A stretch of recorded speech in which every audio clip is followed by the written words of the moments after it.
kita saksikan bersama penampilan simulasi respon bencana. Bismillahirrahmanirrahim. Assalamualaikum warahmatullahi wabarakatuh. Mohon izin Bapak Wakil Presiden, Bapak Ketua, dan para pimpinan serta undangan sekalian. Simulasi bencana kita mulai.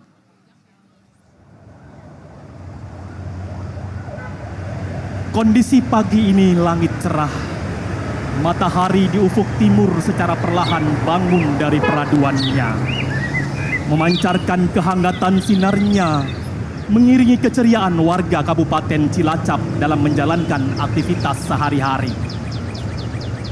Namun keceriaan pun seketika berubah menjadi kekacauan, kepanikan, dan ketakutan, diiringi tangisan dan jeritan yang memekakkan telinga, menyayat hati.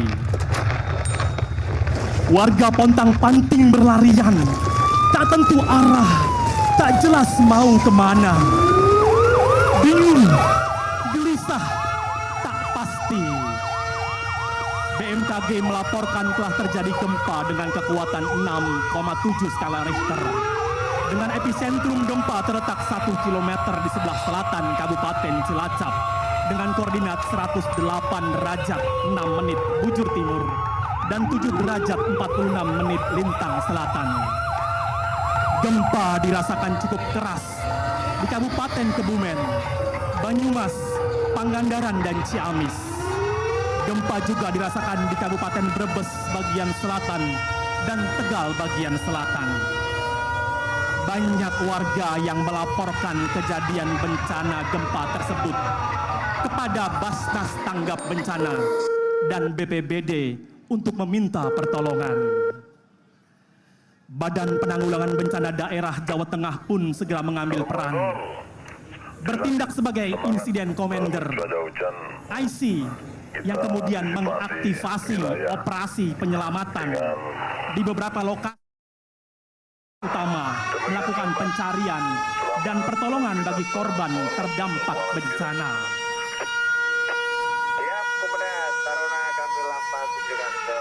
Dipimpin oleh Basarnas Jawa Tengah, tim SAR gabungan segera melakukan briefing bersama, memastikan kesiapan personil, peralatan, dan logistik yang diperlukan selama operasi penyelamatan.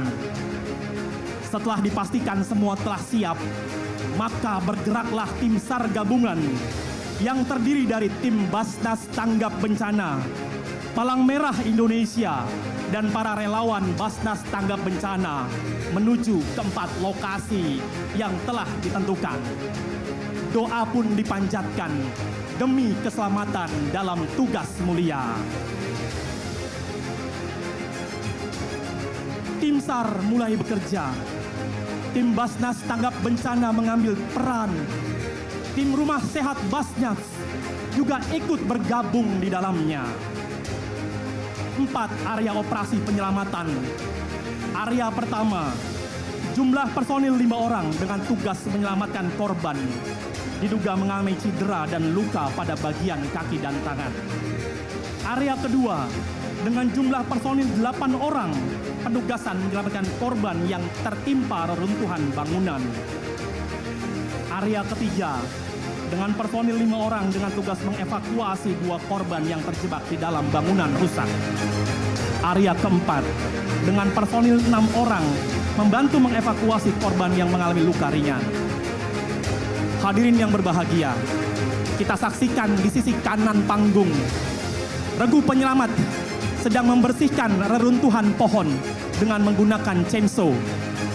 Ini adalah tugas untuk memastikan bantuan kendaraan logistik tidak terhalang dalam perjalanannya menuju lokasi bencana.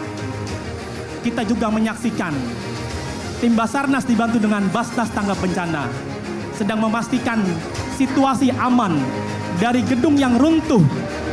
Di dalamnya terdapat korban yang tertimbun puing-puing bangunan. Sementara di bagian lain kita lihat beberapa korban sudah mulai dievakuasi menuju tenda collecting area. Di tenda inilah para tim SAR tim Rumah Sehat Basnas memastikan klasifikasi para korban dengan triase. Kategori merah adalah mereka yang dianggap dan dianalisa serta dinilai mengalami kondisi sangat kritis. Kategori kedua, kuning, membutuhkan tindakan dalam kondisi kritis pula. Kategori hijau, korban masih dapat dibantu dan diberikan pertolongan semestinya. Hadirin yang berbahagia, kita perhatikan tepat di depan panggung, tim Basarnas dengan menggunakan peralatan berusaha membuat lubang di sisi bangunan agar bisa masuk menjangkau korban di dalam yang sedang tertimbun reruntuhan.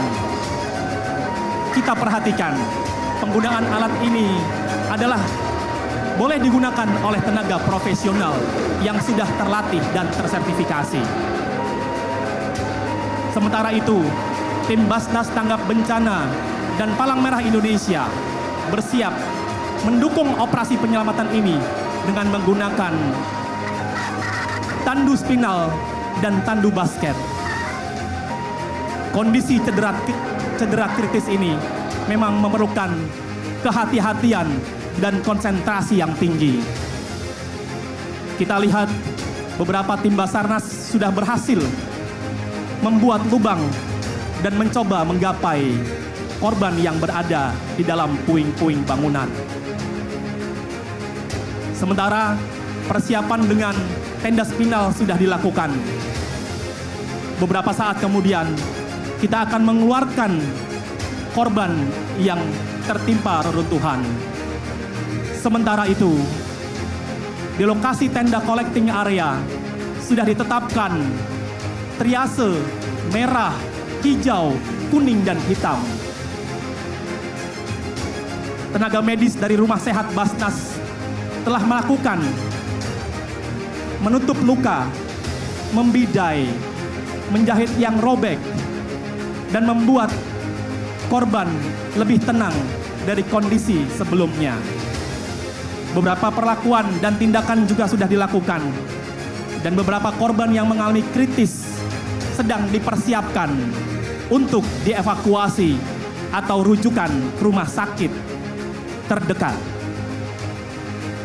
Untuk itu, ambulan Rumah Sehat Basnas dan ambulan Palang Merah Indonesia segera disiagakan untuk memastikan proses evakuasi berjalan dengan semestinya.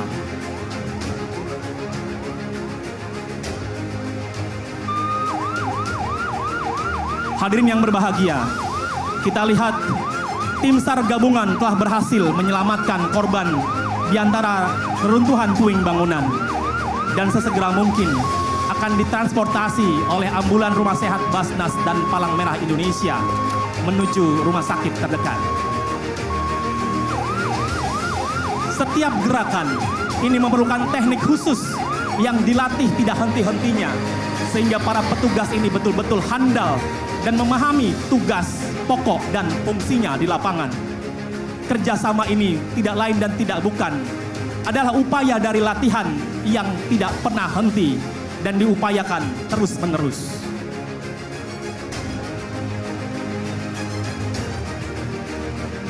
Disinilah hadirin yang berbahagia, inilah peran-peran yang dilakukan tim Basnas Tanggap Bencana. Di lokasi bencana, tim ini ingin memastikan bahwa amanat Makosid Syariah, Hifzun Nafas, menjaga jiwa menjadi tugas pokok yang utama berbasis zakat. Kita juga mengetahui bahwa setiap bencana berpotensi memunculkan kemiskinan baru. Maka Basnas Tanggap Bencana tampil untuk memastikan layanan mustahik di lokasi bencana harus membuat mereka kembali merasa aman, nyaman, dan kembali ceria. Setelah operasi penyelamatan dilakukan dengan seksama, seluruh tim SAR gabungan melakukan debriefing untuk mengevaluasi proses yang telah dilakukan, merefleksi setiap tindakan dengan penuh tanggung jawab dan dedikasi tinggi, dan kini semua yang bertugas ingin menyampaikan pesan kepada kita semua bahwa persiapan yang matang, latihan yang cukup akan membuat kita semakin siap untuk menghadapi bencana. Bapak Wakil Presiden, para pimpinan dan undangan, kami mengucapkan salam tangguh, siap untuk selamat. Demikianlah tadi penampilan simulasi respons bencana. Sekali lagi kita berikan tepuk tangan yang meriah